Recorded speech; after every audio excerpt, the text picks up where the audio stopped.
Francisco Ibáñez, Mortadelo para los amigos. Esta historia mía profesional se inició justo en el momento en que tuve suficientes fuerzas como para aguantar un lápiz con la mano derecha. Mis primeros elementos de trabajo fueron ese lápiz que he citado y las paredes de la casa paterna. Tuve que ingresar en una entidad bancaria donde en los ratos libres y en los menos libres continuaba practicando el asunto del dibujo humorístico, con lo cual me ocasionó bastantes problemas con respecto a mis superiores. Llegó un momento en que la afición había calado tan hondo en mí que pude abandonar esta profesión de la banca para dedicarme ya concretamente al dibujo de historietas, publicando mis primeros trabajos en una revista en que se llamó La Risa y después en otra llamada Pasión Infantil. Juracito fue la primera revista en la que surgieron los personajes que mejor acogida han tenido entre el público. Fueron Mortadelo y Filemón. Estos personajes vieron la luz hace aproximadamente unos 19 o 20 años. Y llegó un momento en que lo que se había iniciado con una simple paginita, se llegaron a hacer historias completas de muchas páginas de estos personajes. Se han utilizado para realizar pues infinidad de objetos de regalo para niños y también para adultos. Las historias de estos personajes se han publicado en distintos países, o sea, se han traducido a varios idiomas.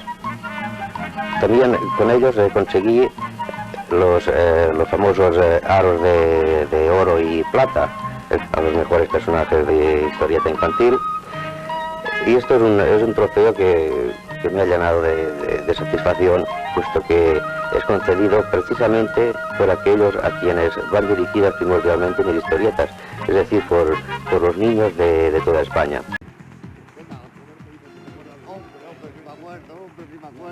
Por Dios, cuántos años de invierno, cuántos años de invierno. ¿Cuántos años? Ayer. Pues imagínate, teníamos 12 años o así, ya tenemos tú 34 y yo 35 o algo así, pues imagínate. Esto de la edad, Mira, luego dicen que las mujeres, En estos momentos siento como si me volviera a brotar el pelo, Esto es una maravilla, volver a la juventud. Volver. Esto es ¿Y maravilloso. de verdad que Francisco Ibáñez se acuerda? Que sí me acuerdo. Sí. Estuvimos juntos en la misma escuela durante años y años y años. Mira, aprender quizá no aprendimos mucho, pero practicar deporte, sobre todo, ¿te acuerdas? Equitación, sobre todo equitación. ¿Y él qué tal dibujaba?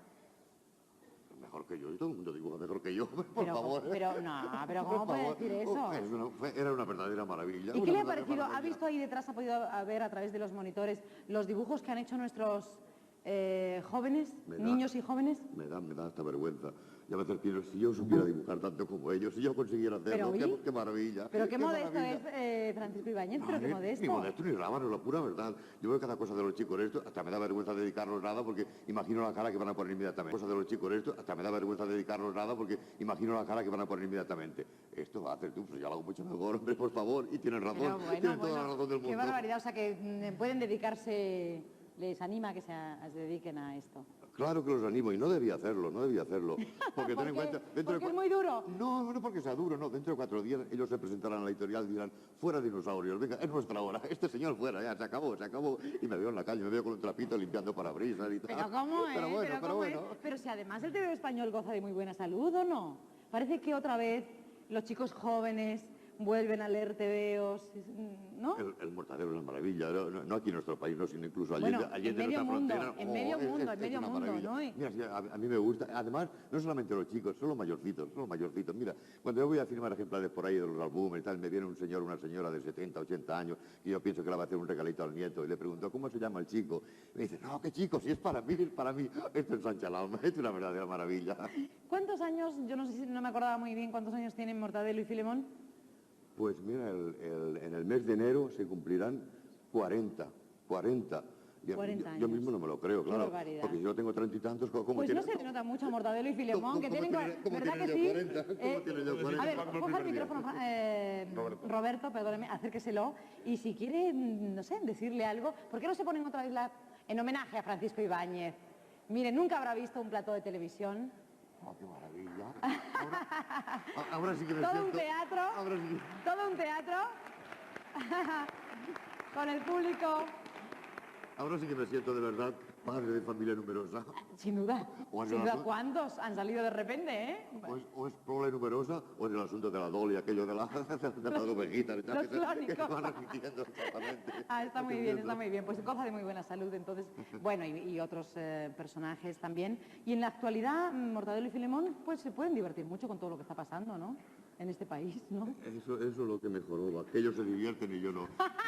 Mientras ellos van por esa calle, por esa playa, por esos mundos y tal, yo siempre atado al tablero, encadenado al tablero, dale, ¿Cuántas dale, horas, dale, no dale, sé, dale, por dale. curiosidad, cuántas horas tiene que dibujar, tiene que estar trabajando? 26, no te engaño. me 26, diga. 26. Al llegar a la ¿Sí? 24 lo atas un poquito, dale, un par de horitas más. Es espantoso, es espantoso. Y debe Pero ser bueno, esto, como lo de los mira, escritores, la página en blanco. También para un dibujante debe ser tremendo, ¿no? Muerde.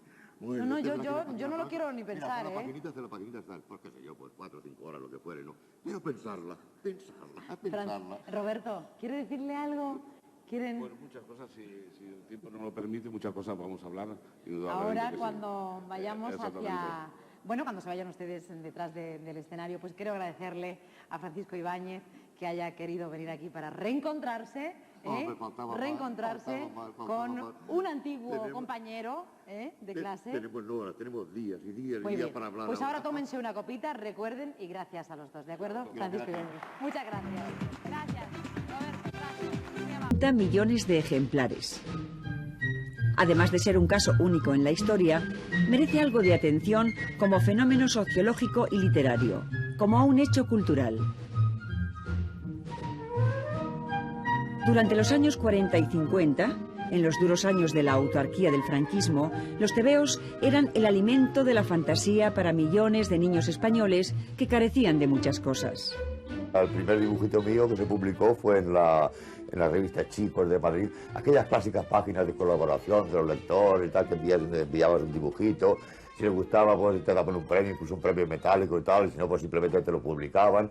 Yo me recuerdo que envié un dibujito, aquello pequeñito, aquellos de 5 por 5 centímetros, digo, tendría unos 6 años o por ahí. Y lo publicaron y hasta lo premiaron y todo. Me parece que me dieron en aquel entonces, no sé si era 1 duro o 5 duros o algo así, era una verdadera fortuna entonces, ¿eh? Y entonces, a partir de ese momento, pues bueno, me enamoré del dibujo. No me preguntes por qué, porque no lo sé. Aquello que mientras estos chicos iban a jugar a la pelota y tal, yo cogía el lápiz, me ponía a trabajar, me ponía a dibujar siempre. Eran tiempos difíciles, aquello no había papel, no había nada. Yo dibujaba, qué sé yo, en las esquinitas del periódico, se compraba en carpetas, en las paredes si hacía falta y todo eso. Y luego empecé a publicar, que era muy joven, yo tendría unos 14 años, y ya empecé a publicar mis primeras cosillas y tal. Dirás, era muy difícil entonces, no tenía experiencia y tal, pero lo difícil no era tanto el dibujar las cosas y te las publicaran como el cobrarlo. No era difícil, aquello era sencillamente imposible. A dibujar tebeos se aprendía haciéndolos, porque academias no había. Se aprendía a dibujar y la técnica específica en las propias editoriales o copiando a los maestros. El sistema nuestro era pues coger nuestra universidad, nuestros profesores, nuestros catedráticos, eran los demás dibujantes del momento. O sea, cogían un montón de páginas en aquel tiempo, pues qué sé yo, pues los grandes genios de la historieta, de la historieta cómica, como eran, pues por ejemplo, Escobar, Cifré, Peñarroya y tal. Y me iban mirando, pues mira, de este me gusta pues cómo hace la figurita, de este otro me gusta pues cómo la mueve, de aquel me gusta cómo hace los fondos, o sea, el escenario y tal, de este otro me gusta sus guiones, la forma que tiene de desarrollar el guión. Y con todo aquello ibas trabajando, ibas copiando dibujitos de ellos.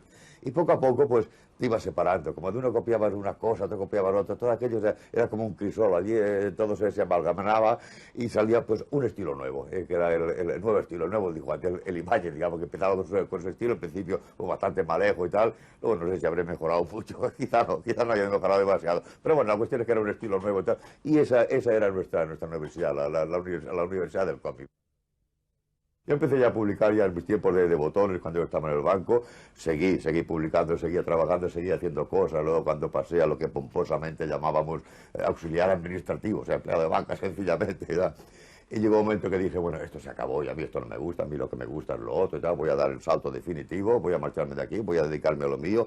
Incluso no quise, yo hice como Hernán Cortés con aquello de que quemó las naves y tal. Yo hice exactamente lo mismo, entonces se acostumbraba cuando alguien marchaba de una empresa así, de esta envergadura, como era un banco de primera línea, acostumbraban a pedir lo que llamaban excedencia. Por si me van mal las cosas, yo mira, luego aprovecho la excedencia, me vuelvo aquí, me vuelvo a colocar y aquí no ha ocurrido nada.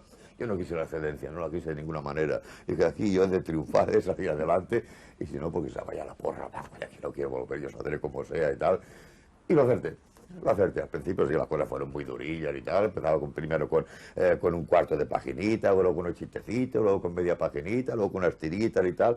Y todo aquello fue avanzando, hasta que creé los primeros personajes.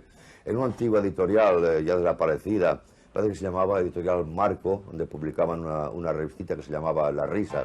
Y allí creé pues, los primeros personajes, una familia. No sé por qué todos los dibujantes de historietas hemos tenido una familia, sea parte de la propia, parte de la sangre, la de la tinta, todos lo hemos tenido.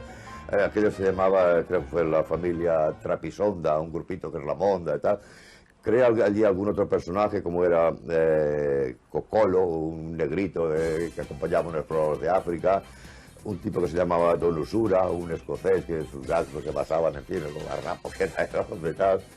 Creé también en aquel tiempo para un periódico de la época, que se llamaba La Prensa.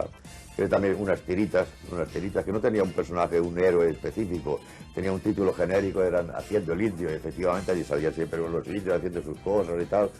El autor también hacía el indio porque jamás logró cobrar una sola tirita de estas, pero bueno, aquello me divertía, ilusionaba. Fue para la revista Chicolino, donde se hicieron también alguna serie de personajes, o quizá más que personajes, secciones donde no había un personaje determinado, sino un individuo que salía allí, le ocurría lo suyo y tal, tenía su gracia, era una especie de chistes hinchados, ¿no? Ahí estuve algún tiempo haciendo este tipo de publicaciones, igual que había colaborado también antes en otra revistita, lo que ahora le llamamos fanzines, aquello de aficionados al cómic, que lanzamos una revistita, pedían colaboración de varios autores noveles y tal, también había hecho alguna pequeña cosilla y tal. Y luego salté ya, no estuve un poco más de tiempo, a otra revista que se llamó Paseo Infantil. En Paseo Infantil que pues también creé allí algún personaje, retomé algunos de los personajes utilizados anteriormente, los volví a utilizar, un personaje que ya había desaparecido en la anterior publicación, los volví a retomar allí en esto del Paseo Infantil. También tuve que hacer un personaje cuyo autor lo había dejado de lado porque había marchado del país, un gran dibujante, un fabuloso dibujante como era Alfonso Figueras, tenía un personaje, un marino que se llamaba Loni, y el director de esta nueva publicación de Paseo Infantil me dijo, hombre, ya que Figueras se ha marchado y este personaje gusta y tal, yo no puedo hacerlo, a ver si pudieras continuarlo tú, mientras él está fuera. En los finales de los años 50, la editorial Bruguera se había convertido ya en el imperio español del tebeo, y allí acudían los noveles con su carpeta y sus ilusiones a cuestas. Yo salté a Bruguera, hice una vez más, cogí mi carpeta bajo los brazos, me dirigí allí, fui a presentar cosas y aproveché un momento en el que los grandes del cómic en aquella época, los 5 grandes que llamábamos, que eran todos excelentes dibujantes, de grandes humoristas, como fueron los que antes citaba, Escobar, Cifré, Peñarroya, Conti, Popio Vázquez, habían marchado de la editorial Bruguera para crear su propia revista, una revista que se llamó Tío Vivo. Ahí se creó un vacío, y aquel vacío lo aproveché yo en aquel momento junto con otros grandes compañeros, otros grandes colegas, como fueron Raf, Shin, Segura y algunos otros. Aprovechamos, fuimos allí a llenar este vacío. Bueno, fuimos a llenar este vacío, fuimos a publicar nuestras páginas. Entre los muchos trabajos que Ibáñez hacía en Bruguera, uno tuvo más éxito y le consagró: Mortadelo y Filemón, una mina. Poco después, a la creación del que ha sido pues, el gran personaje mío y quizá el gran personaje del cómic del país, como es Mortadelo. Mortadelo es el primer personaje que yo creé allí en la editorial Bruguera.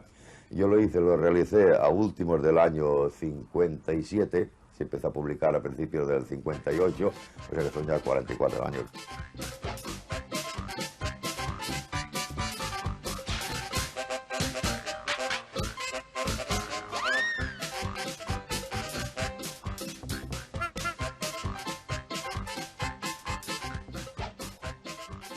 Crear el personaje es fácil. Lo difícil de verdad empieza cuando vas trabajando con ese personaje, cuando has hecho 100, 200, 500, 1000, 5000 páginas, y empieza por el asunto del guión. El hacer una paginita es relativamente fácil, ¿no? Estás unas horas determinadas para lo que es la parte gráfica, lo que es el dibujo y tal, puede estar 5, 6, 7 horas y para de contar para hacer una página.